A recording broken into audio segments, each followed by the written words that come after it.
আজকের গল্পটা যে কিভাবে শুরু করব বুঝতে পারছি না। আজকের আমি রান্নাঘর থেকে নাস্তা বানাতে বানাতে তোমাদের সাথে গল্প করি। প্রতিদিন সন্ধ্যার সময় আমার ছেলেরা বলে যে কি নাস্তা করবো, আমি সবসময় ওদেরকে বলি যে বাবা তোমরা কি খাবে। আজকে আমি আমার নিজের পছন্দের মতো একটা নাস্তা বানাচ্ছি। আমার না খুব প্রিয় জানো এই খাস্তা আলু পুরি। চারিদিকে একটু ঠান্ডা ঠান্ডা পড়ে গেছে, এই সময় কিন্তু এইরকম আলু পুরি, সিঙ্গারা, তারপর পেঁয়াজু এই সমস্ত খেতে না খুব ভালো লাগে। তারপর বেগুনি, আমার খুব ভালো লাগে এই ধরনের স্ট্রিট ফুড খেতে। আমার ছোট ছেলে জিজ্ঞাসা করছিল, আম্মু হঠাৎ তুমি আলু পুরি বানাচ্ছ কেন? তা আমি বললাম যে সবসময় তো তোমাদের পছন্দ মতোই বানাই, আজকে না হয় আম্মুর পছন্দ মতো কিছু বানাই। তা ও বললো যে অবশ্যই আম্মু, তো আসলেও সত্যি কথা তো, তুমি কখনো তোমার নিজের পছন্দ মতো কিছু বানাও না। তা আমি বললাম সেই জন্য এখন শীত এসেছে, এখন কিন্তু আমার পছন্দ মতো জিনিস হবে। শীতের মধ্যে না সব ধরনের সবজি দিয়ে যে একটা পেঁয়াজু করে না, ওটা আমার খুব প্রিয় জানো।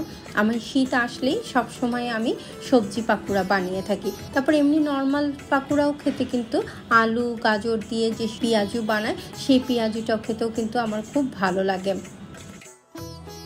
আলু পুরি বানানোর জন্য আমি 2 কাপ ময়দা নিয়েছি, তার মধ্যে 1/3 কাপ তেল দিয়েছি, পরিমাণ মতো লবণ আর একটু চিনি দিয়েছি। আর খাস্তা বানানোর জন্য আমি 4 টেবিল চামচ তেলের মধ্যে 3 টেবিল চামচ আমি ময়দা দিয়ে একটা পেস্ট বানিয়ে নিয়েছি। এটাই কিন্তু পুরিকে খাস্তা বানাবে। আমি যখন জব করতাম না, আমি তখন কিন্তু এত রান্না জানতাম না। যখন আমি জব ছেড়ে দিলাম এবং আমি পুরোপুরি সংসারে সময় দেওয়া শুরু করলাম, তখন থেকেই আমি রান্নার প্রতি আগ্রহ চলে এসেছে। আগেও সবসময় রান্না করতাম, কিন্তু ওই বেসিক রান্নাই, এর থেকে বেশি কিছু রান্না পারতাম না। তারপর আস্তে আস্তে আমি রান্না শিখেছি। আর এখন তো রান্না শেখার জন্য আর কোনো কিছু কোর্স বা কিছুই করতে হয় না, কারণ এখন ফেসবুক বলো আর ইউটিউব বলো, যে কোনো জায়গা থেকেই রান্না শেখা যায়। সবচেয়ে বড় কথা, এখন না রান্নার জন্য আলাদা কোনো রেসিপির দরকার হয় না, জাস্ট একটুখানি দেখলেই কিন্তু বোঝা যায় জিনিসটা কি হবে। আমি এই খাস্তা আলু পুরি কিন্তু একটু বেলিনি, হাত দিয়ে জাস্ট চেপে দিয়েছি। আলহামদুলিল্লাহ প্রত্যেকটা পুরি কিন্তু সুন্দর করে ফুলেছে এবং খাস্তাও হয়েছে। আমার 2 ছেলে তো খুব মজা পেয়েছে, সেই সাথে আমার হাজব্যান্ডও বললো বাহ দারুণ হয়েছে। তো আসলেই অনেক মজার হয়েছিল এই খাস্তা আলু পুরিটা। তোমরাও বানিয়ে দেখো, অনেক মজার হয়। বাকি খামিরটা উঠিয়ে রাখছি, অন্য আর একদিন কিছু একটা বানিয়ে নেব। আমার 2 ছেলে খুবই মজা করে খেয়েছে।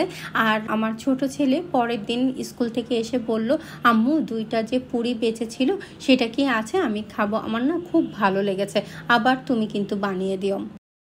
আর এর মধ্যে আমার হাজব্যান্ড অফিস থেকে চলে আসলো, তা আমি আর ও 2 জনে মিলে চা খেলাম। আজকে এতটুকুই। সবাই ভালো থেকো, সুস্থ থেকো আর নিজের প্রতি খেয়াল রেখো।